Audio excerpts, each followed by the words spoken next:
Sir क्या कहेंगे, आज इंटरनेशनल मेंस डे बनाया जा रहा है, आपको कोई मुख्य अतिथि के रूप में? नहीं, मुझे अच्छा लगा।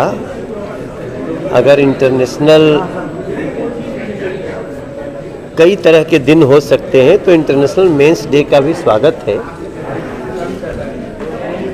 और ये जो कार्यक्रम किया इन लोगों ने, इसको मैं सपोर्ट करता हूँ। और मेरा मानना है कि कुछ चिंताएं हैं जो पुरुष आयोग चिंता कर रहा है, आने वाले समय में वो कानून का रूप भी लेना चाहिए, ले सकता है। जो इस कार्यक्रम को ऑर्गेनाइज़ किया बरखा जी ने, मैं उनको बहुत बधाई देता हूँ। और आगे समय में इनके लक्ष्य को कैसे पूरा किया जाए, हम मानवता के समर्थक हैं।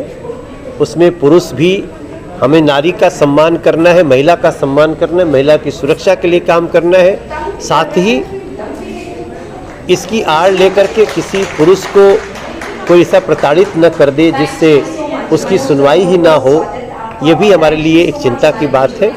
तो हम इस कार्यक्रम में इनको समर्थन दें।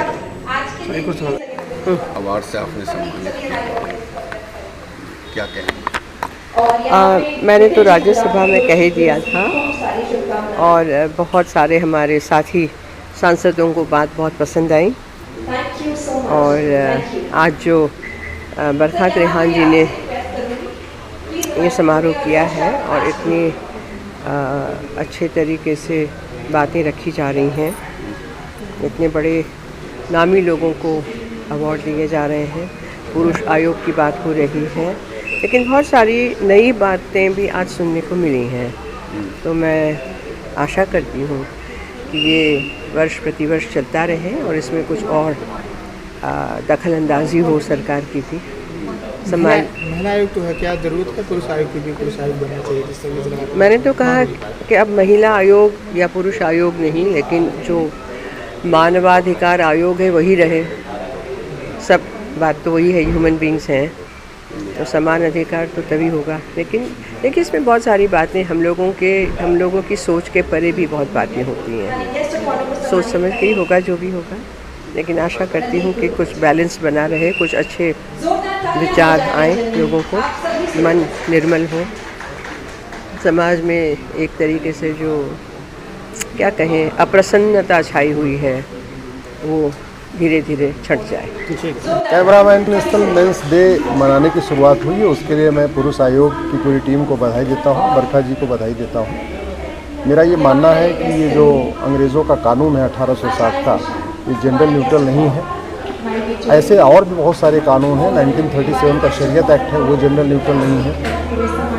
तो सबसे ज़्यादा ज़रूरत इस बात की है कि इंडियन पिनल कोड को पूरा रिफॉर्म किया जाए, जो भी कानून हैं उनको जेंडर न्यूट्रल, रिलीजन न्यूट्रल बनाया जाए, सभी धर्मों पे समान कानून हो, सभी जातियों के लिए एक समान कानून हो।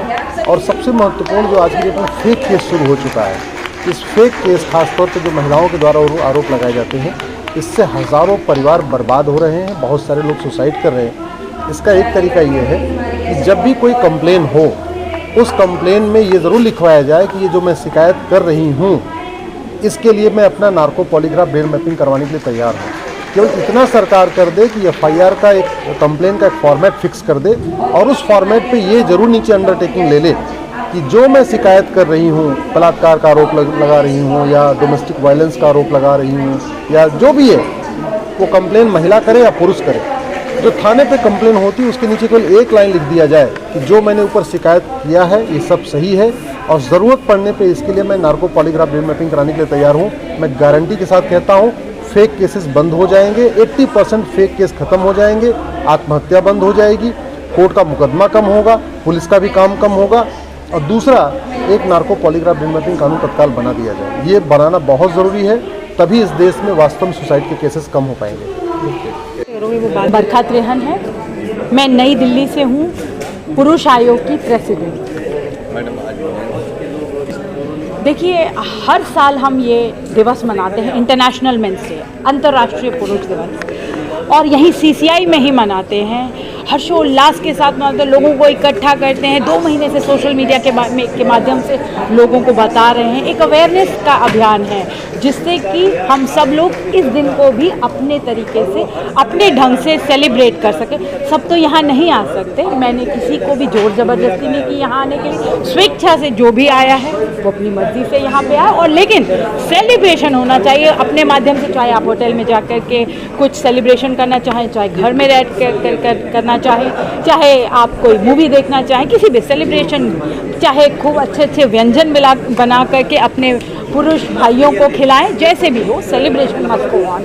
और इसीलिए हम आज पुरुष दिवस मना रहे हैं और अवार्ड दिए हमने कुछ सम्मानित पुरुषों को हर क्षेत्र में जिन्होंने बहुत अच्छा काम किया है, जैसे मनोज तिवारी जी हो गए, गुलेरिया सर हो गए, अश्वनी उपाध्याय और तमाम लोगों को यहाँ पर हमने, नितिन जी आप देख रहे हैं, खुरफती नितिन जी, डॉक्टर यश, बहुत सारे लोगों को हमने यहाँ सम्मानित किया। अब आप पहले पुरुष दिवस मनाने की बात कही जा रही है अभी तक, उसको लेकर आप तमाम बातें रखें, क्या कहना चाहते हैं? देखिए, एक तात्कालिक तौर पर ये एक कानूनी समाधान का हिस्सा हो सकता है कि पुरुष आयोग का गठन किया जाए, पर अंदरूनी और गहरी आध्यात्मिक बात तो ये है कि इंसान कोई भी हो, नर नारी पुरुष स्त्री, जब तक उसके भीतर अज्ञान है, हिंसा है, तो शोषण करने की उसकी वृत्ति बची ही रहेगी।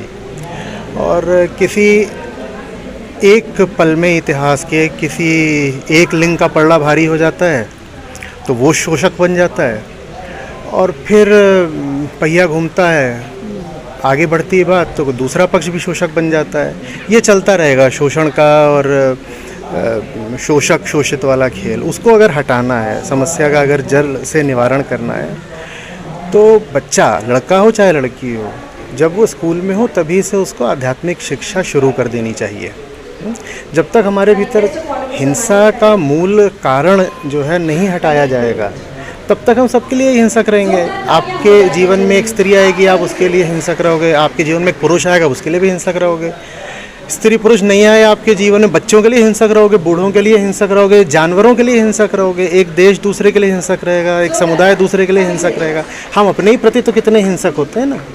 तो जो पुरुष की स्त्री के प्रति हिंसा है या स्त्री के पुरुष के प्रति हिंसा है, हमें उसको थोड़ा व्यापक परिप्रेक्ष्य में देखना पड़ेगा। और व्यापक बात यह है कि हम भीतर से लोग ऐसे हैं कि हम जिससे भी संपर्क में आते हैं, हम जिसको भी स्पर्श करते हैं, हम उसको नोचना खसोटना शुरू कर देते हैं, क्योंकि हमारे भीतर बड़ा अंधेरा है, और ये अंधेरा जो है यही हिंसा बनता है। भीतर हमें लगता है एक बेचैनी है, अपूर्णता है, तो हम सोचते हैं दूसरे को नोच करके, दूसरे से छीन करके कुछ हासिल कर लेंगे। पुरुष इसीलिए फिर स्त्री पर हिंसक होता है, और स्त्रियां भी बराबर की हिंसा दिखाती हैं पुरुषों पर। हाँ, इतना होता है कि जिसके पास दम ज़्यादा है, बाहुबल या धनबल ज़्यादा है, वो पक्ष हावी होता दिखाई देता है। कहीं एक्टिव वायलेंस हो रहा है, कहीं पैसिव वायलेंस होता है। जो पक्ष दब रहा होता है वो तैयारी कर रहा होता है कि आज तुमने हमें दबाया है, कल हम भी हिंसा करेंगे। तो जो आज का शोषित है वो कल का शोषक बनता है। तो इस खेल में नहीं पड़ना है। हमें ये नहीं करना है कि संतुलन ला दिया और संतुलन का मतलब हुआ कि अब दोनों बराबर का शोषण करेंगे, वो कोई संतुलन नहीं होता है। हमें ये करना है कि जो शोषण का मूल कारण ही है उसको मानव मात्र के भीतर से हटा दें। उसको नहीं हटाएंगे तो हो सकता है नर नारी आपस में दिखाई देगी हिंसा नहीं कर रहे हैं, लेकिन फिर पूरी पृथ्वी के प्रति तो हिंसा करते ही रहेंगे ना भाई। ये क्लाइमेट चेंज का समय है, ये बायोडाइवर्सिटी एक्सटिंक्शन का समय है। एक घर ऐसा हो सकता है जिसमें नर नारी एक दूसरे पर हिंसा नहीं कर रहे हैं, क्योंकि दोनों डरते हैं। एक डरता है कि वो महिला आयोग में चली जाएगी, दूसरी डरती है पुरुष आयोग में चला जाएगा, लेकिन दोनों मिल करके पूरी पृथ्वी पर हिंसा कर रहे हैं। सारे पशुओं पर, जंगलों पर, नदियों, पहाड़ों पर हिंसा कर रहे हैं। तो वो हिंसा क्या हमें स्वीकार है? वो हिंसा क्या हमें स्वीकार है? तो हमें हिंसा के बीज को ही हटाना होगा। उसकी एक छोटी सी बात करने से, एक छोटे दायरे में उसको संबोधित करने से कोई हमें दूरगामी लाभ नहीं होगा।